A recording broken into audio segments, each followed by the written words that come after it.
Você está numa roda de amigos discutindo tributação ou a situação econômica do Brasil. Então vem logo um cara e saca a carta da manga, imposto sobre grandes fortunas. Aí começa aquela briga e muita gente acaba nem entendendo o que é realmente esse imposto ou mesmo se ele faz sentido e funciona. Quer entender sobre esse assunto? Então vem comigo. Eu sou Pedro Rodrigues, sejam bem-vindos ao Manual do Brasil.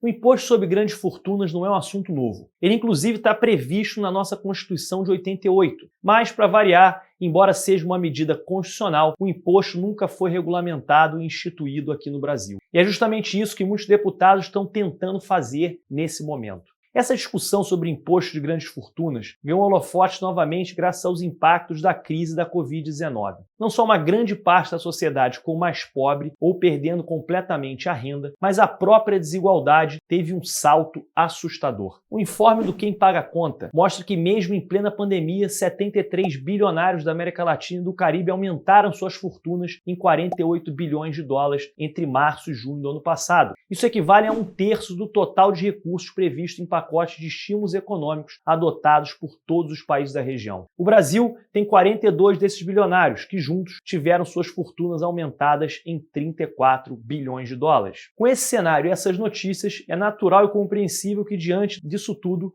do escalonamento da desigualdade no país, se procure uma forma de equilibrar essa equação e cobrar dos mais ricos. Mas será mesmo que esse tipo de imposto funciona? Aliás, como de fato ele seria aplicado? Quais são suas propostas que estão sendo discutidas aqui no nosso país? Quais os impactos imediatos se essas leis forem aprovadas? E, principalmente, quais foram as experiências de outros países com essa tributação? Sobre esse assunto que a gente vai explicar aqui hoje no nosso quadro Dicionário Político de Bolso. O objetivo desse quadro é explicar de forma clara os principais termos falados em muitos discursos políticos aqui e em outros países, para você entender exatamente o que eles significam e, dessa forma, argumentar e discutir ainda melhor com seus amigos nos dias de hoje. Mas antes, caso seja sua primeira vez aqui no nosso canal e você está vendo esse vídeo, muito provavelmente significa que você se interessa por assuntos de política. Então entra aqui nas nossas playlists para aprender sobre diversos outros tópicos. E para não correr o risco de perder os próximos vídeos que a gente ainda vai lançar, já se inscreve e aperta o sininho. Vamos lá. O conceito do imposto sobre grandes fortunas é tributar periodicamente, normalmente de forma anual, aquelas pessoas físicas ou jurídicas que tenham rendimentos anuais acima de um valor estabelecido. Em teoria, esse imposto iria afetar apenas 0,1% da população de maior renda no país. Para ter uma noção de abrangência desse imposto e da desigualdade aqui no Brasil, quase 1/3 da renda total do país acaba se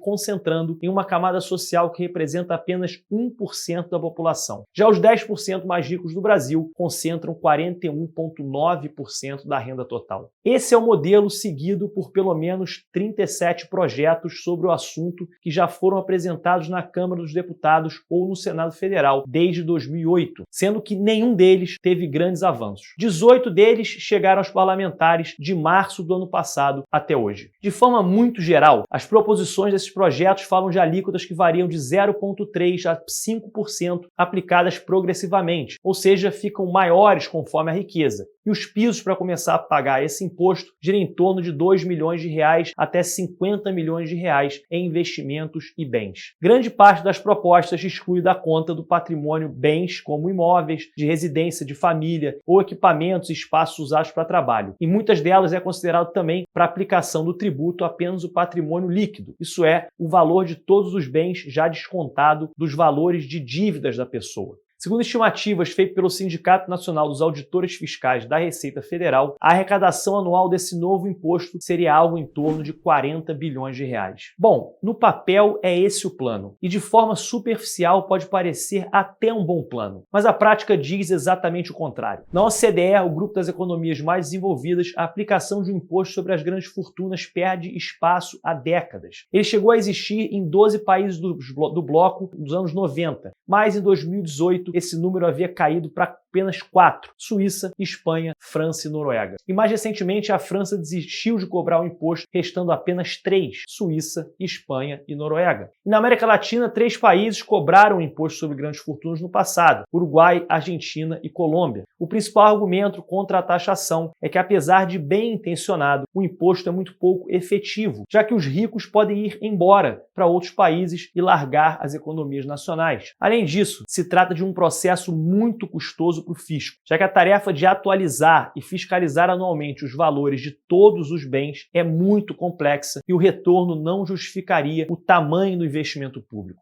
A França, por exemplo, desde 2017 não cobra mais a taxa sobre a renda. O governo sucumbiu aos argumentos de que era um imposto difícil de aplicar e até de calcular, fora a revoada da fortuna de milionários franceses para outros países com impostos muito mais amigáveis.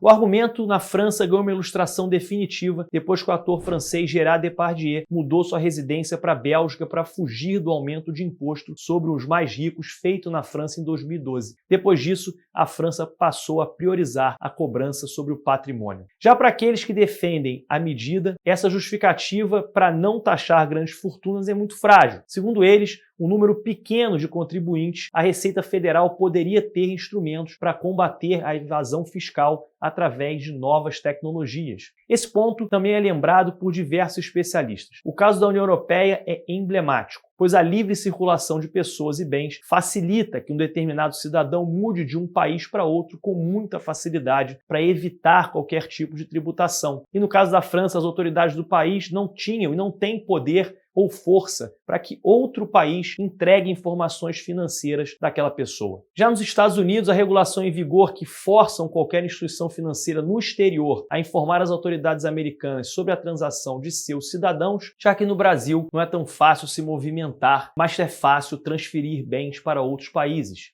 Outra crítica comum ao imposto sobre grandes fortunas é o fato de ser uma medida intervencionista, ou seja, uma interferência governamental na economia do país. Mas é importante lembrar que o conceito do imposto sobre grandes fortunas está baseado nas origens do liberalismo econômico tradicional, onde se busca moderar os excessos na distribuição de patrimônio para garantir que as pessoas concorram em pé de uma igualdade maior em toda a sociedade. Com isso em mente, a Suíça, por exemplo, cobra esse tipo de imposto há mais de 180 anos. Desde 1840, os mais ricos da sociedade pagam entre 0,3% e 1%, equivalente a 3,6% da arrecadação do país. No final das contas, os impostos sobre a riqueza geralmente representam uma parcela muito pequena das receitas tributárias. Em 2016, as receitas tributárias dos impostos individuais sobre patrimônio líquido variaram de 0,2% do PIB da Espanha a 1% do PIB da Suíça. Como parte da receita tributária total, eles variariam de 0,5% da França para 3,7% na Suíça. É interessante falar sobre o caso da Espanha. Lá, o imposto sobre grandes fortunas vigorou por mais de 15 anos até ser extinto em 2008, mas acabou sendo reintroduzido no país em 2012. A faixa de isenção é de 700